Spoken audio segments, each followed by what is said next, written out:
Fala pessoal, dando continuidade ao assunto plantas alimentícias não convencionais, PANCs, e as hortaliças não convencionais, nós vamos estudar agora a segunda parte referente a este assunto, onde nós vamos abordar as características das hortaliças não convencionais, bem como identificar as hortaliças não convencionais. Então vamos lá. Características das hortaliças não convencionais. Então, a primeira característica de uma hortaliça não convencional é que ela apresenta uma distribuição limitada, ou seja, é uma hortaliça que geralmente ela é regionalizada, às vezes está numa determinada parte de um estado, né, onde ela pode até inclusive ser comercializada nos mercados locais, nas feiras locais. Então, ela não tem uma ampla distribuição no país. São muitas vezes mantidas por populações tradicionais, e a gente vê isso acontecer muito claramente quando a gente visita, por exemplo, algumas regiões lá no norte do Brasil, né? Lá no Pará, por exemplo, com o jambu. Nós vemos lá na região amazônica também, né, as comunidades ribeirinhas que mantêm algumas hortaliças não convencionais para a alimentação deles, de uma forma geral, né, para a questão de segurança alimentar. Elas exercem influência na alimentação e na cultura, mas apenas locais, né? Em geral, não estão organizadas em cadeias produtivas, diferente, por exemplo, do que acontece com as hortaliças convencionais. Por exemplo, existe toda uma cadeia de produção da alface, toda uma cadeia de distribuição, toda uma logística, não só de produção, mas como também de distribuição disso para chegar até a mesa dos consumidores. Há também pouco interesse por parte das empresas de insumos, né, tanto para o desenvolvimento de sementes, agroquímicos e fertilizantes para a produção dessas hortaliças. Então, as empresas elas não conseguem enxergar um mercado expressivo, portanto, elas não investem dinheiro no desenvolvimento de produtos para melhorar a produção dessas hortaliças. São notavelmente rústicas. Em geral, essas hortaliças elas apresentam elevada resistência e tolerância a pragas e doenças, né? E muitas vezes até elas apresentam um incrível vigor em solos de baixa fertilidade. Também são pouco exigentes em fertilidade, eu acabei de falar, acabei me antecipando. Então, apresentam ampla adaptabilidade com grande resiliência. São pouco afetadas por pragas. São facilmente multiplicadas. Muitas vezes crescem de forma espontânea. Muitas plantas que nós vemos, por exemplo, nas calçadas das cidades, elas podem ser consideradas aí plantas alimentícias não convencionais. Algumas delas são até hortaliças não convencionais, né? Então, essas plantas, elas crescem, elas conseguem se desenvolver muito facilmente, né? Às vezes com um pouquinho de solo, um pouquinho de água, um pouco de disponibilidade de água ali, a semente ela consegue ali germinar, emergir e produzir, às vezes consegue até chegar a produzir seus frutos. São altamente produtivas também. São muito interessantes para serem utilizadas em agricultura urbana, por exemplo, no desenvolvimento de jardins produtivos. Apresentam características nutracêuticas interessantes. O que são características nutracêuticas, né? Então vejam só, o termo nutracêutico ele se refere a um alimento ou parte de um alimento que pode vir a proporcionar benefícios à saúde. Por exemplo, aí a prevenção ou tratamento de doenças. Então, compõe uma ampla variedade de alimentos e componentes alimentícios de interesse no campo de saúde. Então, as plantas, né, as hortaliças não convencionais, muitas delas apresentam essas propriedades nutracêuticas.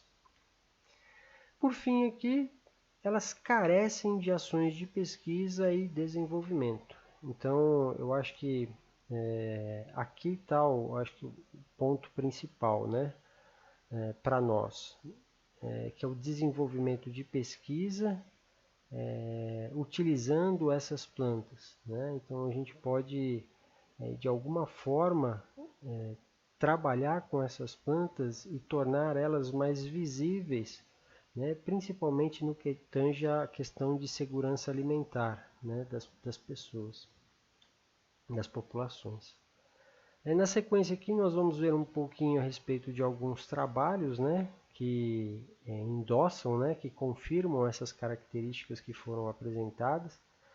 Então, por exemplo, nesse primeiro trabalho aqui, intitulado Mecanismos de Resistência das Plantas Alimentícias Não Convencionais, PANC, e Benefícios para a Saúde Humana, os autores desse trabalho, eles fizeram a identificação de espécies alimentícias que estavam de plantas alimentícias não convencionais que estavam presentes na área verde da sede da Universidade Federal Rural de Pernambuco.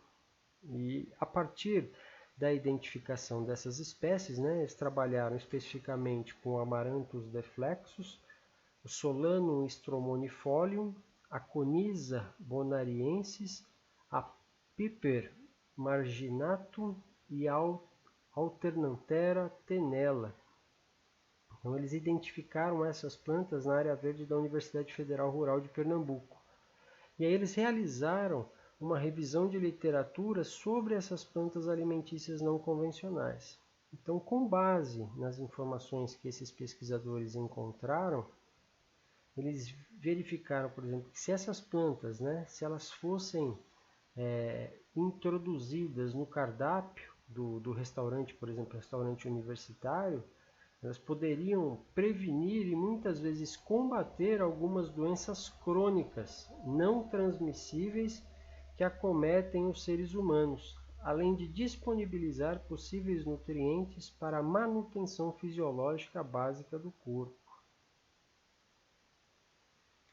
Nesse outro trabalho, intitulado Eficiência de porta-enxertos para a cultura do tomateiro, visando o controle da murcha bacteriana e desempenho agronômico, né, que teve como objetivo avaliar a potencialidade de espécies de solanáceas como porta-enxerto em tomate comercial, sobre características agronômicas, qualidade de frutos e no controle da murcha bacteriana, os pesquisadores eles verificaram que porta-enxertos de jiló comprido, verde claro e de jurubeba, né, uma hortaliça não convencional que ocorre em diversas regiões, em várias partes da região amazônica, elas apresentaram alto índice de pegamento.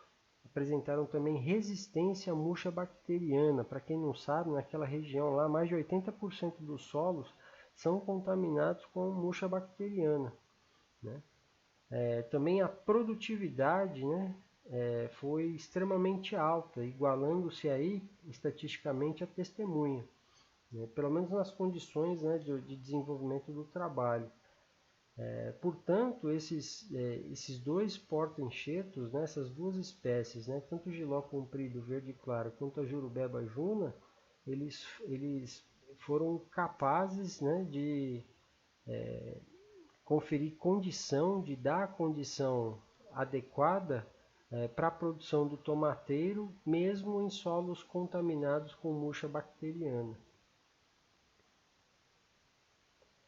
Outro ponto importante das hortaliças não convencionais é que elas são consideradas alimentos funcionais, né? Então, elas possuem elevadas concentrações de vitaminas essenciais, também possuem concentrações elevadas de sais minerais, fibras, antioxidantes e também das chamadas substâncias nutracêuticas. Mostrei para vocês a definição alguns slides atrás. Nesse trabalho, né, essas informações, né, essa questão da importância nutricional dessas hortaliças, ela já foi comprovada, né, cientificamente. Então, nesse trabalho publicado aqui nos Anais da Academia Brasileira de Ciências, que é intitulado, né, Avaliação Nutricional de Hortaliças Não Convencionais no Brasil, nesse trabalho ele comprova aquilo que está sendo dito, né, a importância não apenas social, mas nutricional da empregabilidade dessas hortaliças na alimentação humana. Então, nesse trabalho aqui, o objetivo do estudo foi caracterizar a composição nutricional presente em vegetais, diversos vegetais conhecidos como não convencionais no Brasil. Então, algumas das espécies que eles estudaram foram amaranthus híbridos, né? Amaranthus viridis também foi estudada, a Rumex acetosa, a Xanthosoma sagitifolium, dentre outras. Então, segundo os pesquisadores, foram identificados nas espécies atividade antioxidante, a presença de compostos fenólicos, também foi identificada a presença de vitamina C, calorias, carboidratos, umidade, lipídios, proteínas, fibras, acidez e boa quantidade de minerais, como por exemplo fósforo, potássio, cálcio, magnésio, enxofre, cobre, ferro, manganês, zinco e boro, sendo que a concentração de alguns desses elementos minerais foi bem superior àquilo que se vê, que se identifica, por exemplo, né, que se quantifica para alface e algumas outras hortaliças que são tradicionalmente consumidas, né, por nós, aqui no Brasil. Pessoal, nós chegamos ao final da parte 2 desse assunto, plantas alimentícias não convencionais e as hortaliças não convencionais. Se vocês tiverem disponibilidade de tempo, já clica aí na parte 3 e vamos nos aprofundar um pouquinho mais neste assunto. Nos vemos já.